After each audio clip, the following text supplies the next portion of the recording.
19장 정화의 물. 주님께서 모세와 아론에게 이르셨다. 다음은 주님이 명령하는 법 규정이다. 너는 이스라엘 자손들에게 일러 흠없이 온전하고 아직 멍에를 메어 본 일이 없는 붉은 암소를 너에게 끌어오게 하여라. 너희는 그것을 엘라자르 사제에게 주어라. 그런 다음에 그것을 진영 밖으로 끌고 가 그의 앞에서 잡게 하여라. 엘라자르 사제는 손가락으로 그 피를 찍어 만남의 천막 앞쪽으로 그 피를 7번 뿌린다. 그 암소는 그가 보는 앞에서 불에 사른다. 가죽과 고기와 피를 내장에 든 것과 함께 불에 사른다. 사제는 향백나무와 우슬초와 다홍색 천을 가져다가 암소를 사르는 불 가운데로 던진다. 그런 다음에 사제는 자기 옷을 빨고 몸을 물로 씻는다. 그렇게 한 뒤에 그는 진영 안으로 들어올 수 있다. 그러나 그 사제는 저녁 때까지 부정하다. 그 암소를 불에 사른 이도 자기 옷을 물에 빨고 몸을 물로 씻는다. 그는 저녁 때까지 부정하다.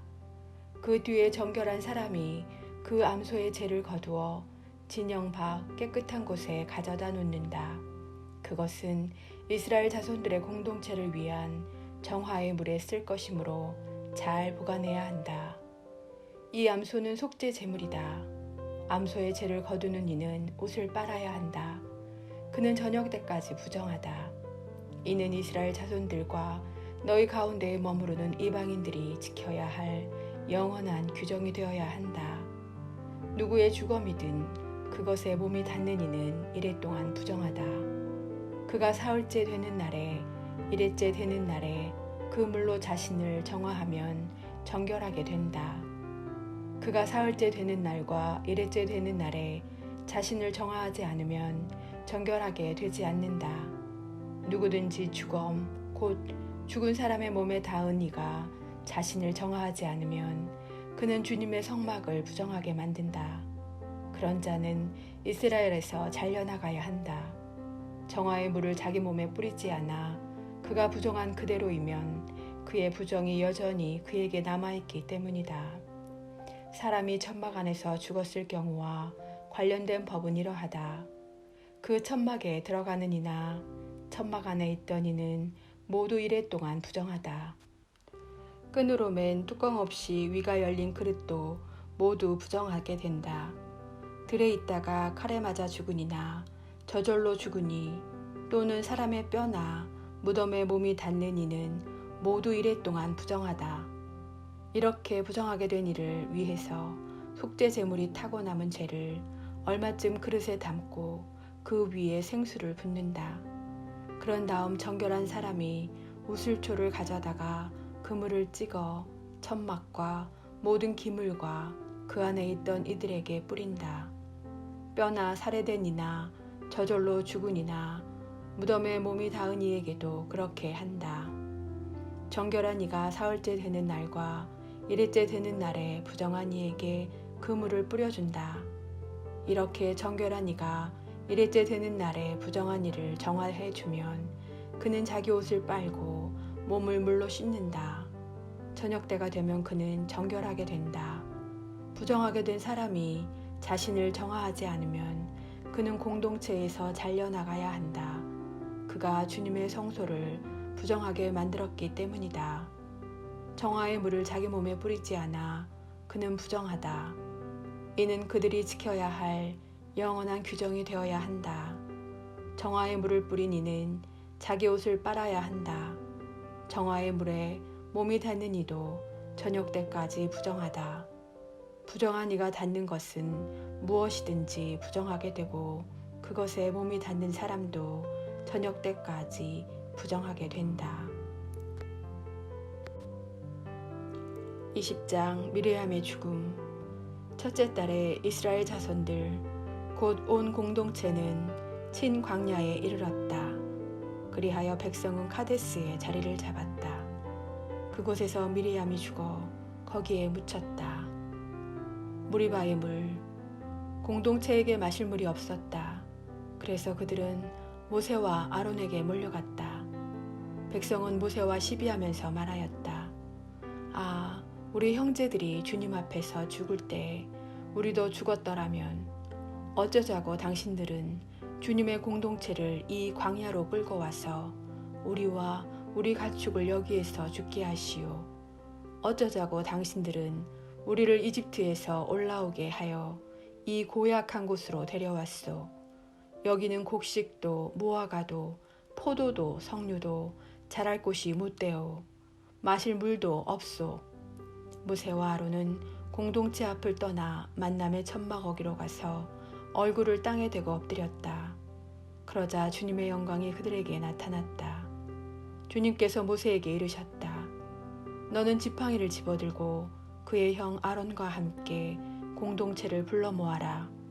그런 다음에 그들이 보는 앞에서 저 바위더러 물을 내라고 명령하여라. 이렇게 너는 바위에서 물이 나오게 하여 공동체와 그들의 가축이 마시게 하여라. 모세는 주님께서 명령하신 대로 주님 앞에 있는 지팡이를 집어들었다. 모세가 아론과 함께 공동체를 바위 앞에 불러 모은 다음 그들에게 말하였다. 이 반항자들아, 들어라. 우리가 이 바위에서 너희가 마실 물을 나오게 해주랴. 그러고 나서 모세가 손을 들어 지팡이로 그 바위를 2번 치자 많은 물이 터져 나왔다. 공동체와 그들의 가축이 물을 마셨다. 주님께서 모세와 아론에게 말씀하셨다. 너희는 나를 믿지 않아 이스라엘 자손들이 보는 앞에서 나의 거룩함을 드러내지 않았다. 그러므로 너희는 내가 이 공동체에게 주는 땅으로 그들을 데리고 가지 못할 것이다. 이것이 이스라엘 자손들이 주님과 시비한 무리바의 물이다. 주님께서는 이 물로 당신의 거룩함을 드러내셨다. 에돔이 이스라엘의 통과 요청을 거절하다. 모세는 카데스에서 에돔 임금에게 사자를 보냈다. 임금의 형제 이스라엘이 이렇게 요청합니다. 임금님께서는 우리가 겪는 온갖 고초를 알고 계십니다. 일찍이 우리 조상들은 이집트로 내려갔습니다. 그 뒤에 우리가 오랫동안 이집트에 살게 되었는데 이집트인들은 우리와 우리 조상들을 학대하였습니다. 그래서 우리가 주님께 부르짖자 그분께서는 우리 소리를 들으시고 천사를 보내시어 우리를 이집트에서 이끌어내셨습니다. 그리하여 우리는 임금님의 영토 경계에 있는 성읍 카데스에 와 있습니다. 이제 임금님의 땅을 지나가도록 허락해 주십시오. 밭이나 포도원을 지나가지 않고 우물물도 마시지 않겠습니다. 임금님의 큰 길만 따라가게 해주십시오. 임금님의 영토를 다 지나갈 때까지 오른쪽으로도 왼쪽으로도 벗어나지 않겠습니다.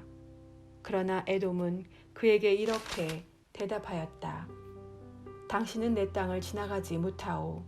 그랬다가는 내가 칼을 들고 당신을 치러 나갈 것이요. 이스라엘 자손들이 그에게 다시 부탁하였다. 우리는 길만 따라 올라가겠습니다. 우리와 우리 가축이 임금님의 물을 마시게 되면 그 값을 드리겠습니다. 별 것을 바라는 것이 아닙니다. 걸어서 지나가게만 해 주십시오. 그러나 그는 지나가지 못하오 하고 대답하였다. 그런 다음에 에돔은 중무장한 큰 부대를 거느리고 그들을 치러 나왔다. 이렇게 에돔은 이스라엘이 자기 영토를 지나가는 것을 거절하였다. 그래서 이스라엘은 에돔에게서 물러났다. 아론의 죽음. 이스라엘 자손들 곧 온 공동체는 가데스를 떠나 호르산에 이르렀다. 주님께서 에돔 땅 경계 부근의 호르산에서 모세와 아론에게 말씀하셨다. 이제 아론은 선조들 곁으로 간다. 너희가 무리바의 샘에서 나의 분부를 거역하였으므로 아론은 내가 이스라엘 자손들에게 준 땅으로 들어가지 못한다. 너는 아론과 그의 아들 엘라자르를 데리고 호르산으로 올라가서 아론의 옷을 벗겨 그의 아들 엘라자르에게 입혀라. 아론은 선조들 곁으로 간다. 그는 거기에서 죽을 것이다. 모세는 주님께서 명령하신 대로 하였다. 그들은 온 공동체가 보는 앞에서 호르산으로 올라갔다. 모세는 아론의 옷을 벗겨 그의 아들 엘라자르에게 입혔다. 아론이 그곳 산꼭대기에서 죽자 모세와 엘라자르는 산을 내려왔다. 그래서 아론이 숨진 것을 온 공동체가 알게 되었다. 이스라엘의 온 집안은 아론의 죽음을 슬퍼하면서 30일 동안 곡을 하였다.